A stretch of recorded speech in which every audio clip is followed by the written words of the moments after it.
Podcast पर चर्चा के इस एपिसोड में आपका स्वागत है। पिछले एपिसोड में आपको बताया गया था पॉडकास्ट एपिसोड्स रिकॉर्ड करने के लिए माइक्रोफोन होना क्यों जरूरी है, माइक्रोफोन क्यों प्रेफर करा जाना चाहिए। इस एपिसोड में आपको बताया जाएगा माइक्रोफोन कितने तरह के होते हैं। पॉडकास्टिंग के लिए माइक्रोफोन परचेज करने से पहले ये क्लियर होना बहुत जरूरी है कि माइक्रोफोन कितने तरह के होते हैं, माइक्रोफोन कितने टाइप्स के होते हैं। पॉडकास्ट एपिसोड्स रिकॉर्ड करने के लिए और वॉइस ओवर रिकॉर्ड करने के लिए ज्यादातर दो तरह के माइक्रोफोन्स का इस्तेमाल किया जाता है, कंडेंसर और डायनेमिक। अगर हम एक आसान भाषा में इन दोनों को समझने की कोशिश करते हैं विदाउट साउंडिंग टेक्निकल, एक आसान तरीके से इनको समझा जाए तो हम ये कह सकते हैं कि कंडेंसर माइक्रोफोन इनकी सेंसिटिविटी ज्यादा होती है, मतलब ये छोटी सी छोटी आवाज को बारीकी से फेच करता है। और डायनेमिक माइक्रोफोन्स की बात करी जाए तो इनकी सेंसिटिविटी कम होती है। अब अगर देखा जाए तो क्वालिटी के हिसाब से कंडेंसर माइक्रोफोन बेटर है, लेकिन अगर बात करी जाए पॉडकास्ट एपिसोड्स को रिकॉर्ड करने की, आप जो रिकॉर्ड करने वाले हैं ये अपने घर पे करने वाले हैं। अगर आपका अच्छा खासा एक साउंड सेटअप है, स्टूडियो है, साउंड प्रूफ्ड है पूरी तरह से,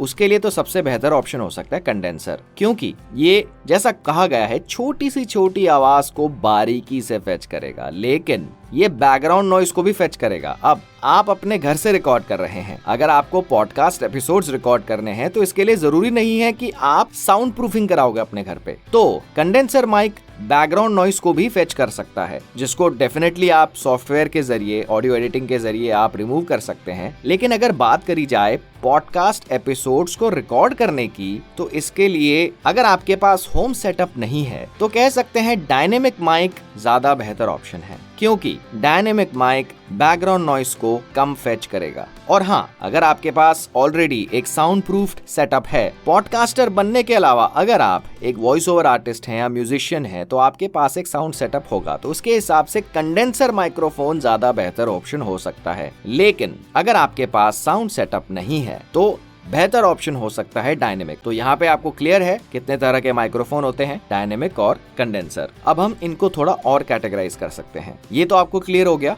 डायनेमिक और कंडेंसर। अब अगर इन्हें और कैटेगराइज करने की बात आए तो ये या तो XLR होते हैं या USB होते हैं। XLR का मतलब इन माइक्रोफोन्स को XLR केबल के जरिए ऑडियो इंटरफेस से कनेक्ट किया जाता है। ऑडियो इंटरफेस मतलब साउंड कार्ड। ऑडियो इंटरफेस को बाद में USB केबल के जरिए सिस्टम से कनेक्ट करा जाता है। सिस्टम मतलब चाहे वो लैपटॉप हो या डेस्कटॉप हो। ये हो गए XLR माइक्स। XLR के अलावा जो माइक्रोफोन्स आते हैं वो है USB माइक्रोफोन। USB माइक्रोफोन की खासियत ये है कि आप इन माइक्रोफोन को डायरेक्ट बिना ऑडियो इंटरफेस खरीदे आप इनको डायरेक्ट USB केबल के जरिए सिस्टम से कनेक्ट कर सकते हैं, या तो लैपटॉप से या फिर डेस्कटॉप से कनेक्ट हो जाएगा। आपको ऑडियो इंटरफेस की जरूरत नहीं पड़ेगी। तो देखा जाए, हम शुरुआत से रिकैप करते हैं। माइक्रोफोन कितने तरीके के होते हैं, डायनेमिक, कंडेंसर। अब या तो वो डायनेमिक XLR माइक हो सकता है या फिर डायनेमिक USB माइक हो सकता है, और उसी तरह या तो कंडेंसर XLR माइक्रोफोन हो सकता है या फिर कंडेंसर USB माइक्रोफोन हो सकता है। तो आपको ये पता लग गया